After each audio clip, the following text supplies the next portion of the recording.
દાહોદ જિલ્લાના નવનિર્મિત લીંબડી તાલુકાના કારઠ ખાતે 77માં પ્રજાસત્તાક પર્વની ઉજવણી કરાઈ। જિલ્લા કક્ષાના પ્રજાસત્તાક પર્વે તિરંગાને સલામી આપી પ્રજાસત્તાક પર્વની શુભેચ્છાઓ પાઠવતા પ્રભારી મંત્રી અર્જુનભાઈ મોઢવડિયા। 77માં પ્રજાસત્તાક પર્વની દાહોદ જિલ્લા કક્ષાની ઉજવણી લીંબડી તાલુકાના કારઠ મુકામે પ્રભારી મંત્રી અર્જુનભાઈ મોઢવડિયાની અધ્યક્ષતામાં કરવામાં આવી હતી। મંત્રી અર્જુનભાઈ મોઢવડિયા સહિત જિલ્લા કલેક્ટર તેમજ પોલીસ અધિક્ષકે પોલીસ પરેડનું નિરીક્ષણ અને તિરંગાને સલામી આપી પ્રજાસત્તાક પર્વની સૌને શુભેચ્છાઓ પાઠવી હતી। આ અવસરે મંત્રી અર્જુનભાઈ મોઢવડિયાના વરદસ્તે લીંબડી તાલુકાના વિકાસ માટે ₹25 લાખનો ચેક તેમજ કારઠ ગામના વિકાસ અર્થે ₹2 લાખનો ચેક અર્પણ કરાયો।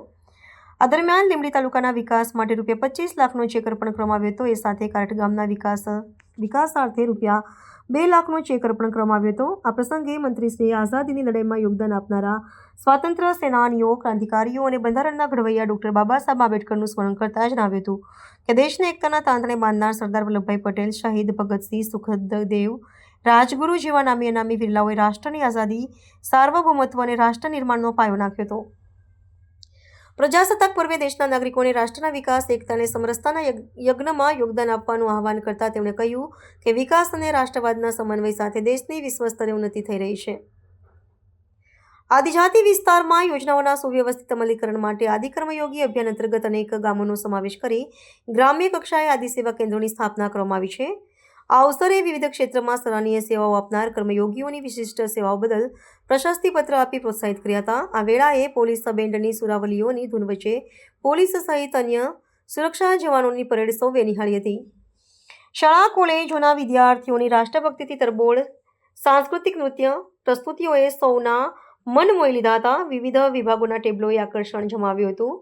કાર્યક્રમના અંતે પ્રભારી મંત્રી તથા અન્ય મહાનુભાવોએ વૃક્ષારોપણ કર્યું હતું।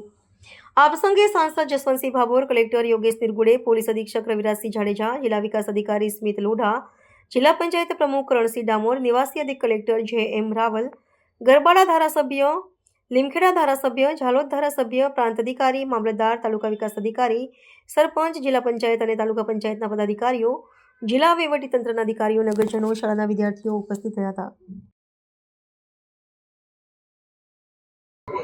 આજે 77માં પ્રજાસત્તાક પર્વની ઉજવણી દાહોદ જિલ્લામાં જિલ્લા કક્ષાની ઉજવણી આજે નવા રચાયેલા ગોવિંદગુરુ તાલુકામાં એનું આયોજન કરવામાં આવ્યું અને સેંકડોની સંખ્યામાં પ્રજાજનોએ ઉત્સાહથી આ પ્રજાસત્તાક પર્વની જિલ્લા કક્ષાની પરેડ અને સાંસ્કૃતિક કાર્યક્રમો, સન્માન સમારંભો, સન્માન કાર્યક્રમો અને ઇનામ વિતરણના કાર્યક્રમમાં ભાગ લીધો। આઝાદી પછી આ 77માં પ્રજાસત્તાક પર્વ નિમિત્તે ભારતના ઇતિહાસની અંદર અનેક ઘટનાઓ બની અને એમાં છેલ્લા એક દશકાની અંદર યશસ્વી પ્રધાનમંત્રી નરેન્દ્રભાઈની આગેવાનીમાં દેશ એક નેક્સ્ટ લેવલ ઉપર પ્રગતિ કરી રહ્યો છે। વિશ્વની નજર આજે ભારત પર છે અને ભારતની નજર ગુજરાત પર છે। ગુજરાતના લોકપ્રિય મુખ્યમંત્રી ભૂપેન્દ્રભાઈ પટેલની આગેવાનીમાં અહીંયા ગુજરાતમાં અનેક વિકાસ કાર્યો થઈ રહ્યા છે।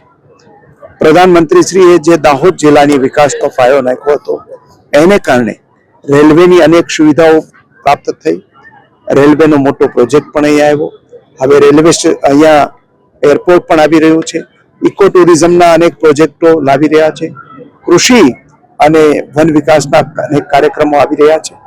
ત્યારે આ 3 રાજ્યોના ત્રિભેટે આવેલો આદિવાસી બાહુલ્ય જિલ્લો આગામી દિવસોની અંદર એસ્પિરેશન જિલ્લા તરીકે પ્રગતિના શિખર સર કરીને અહીંયાના જે યુવાન યુવતીઓને ઘર આંગણે જ રોજગારી મળે, શિક્ષિત બને બધા જ જગ્યાએ અને આ જિલ્લો છે એ ધમધમતું અર્થતંત્ર બને એના માટેના રાજ્ય સરકારના પ્રયાસો છે અને એ પ્રયાસોના ભાગરૂપે આગામી દિવસોમાં એના પરિણામો ખૂબ જ નજીકમાં દેખાવાના છે।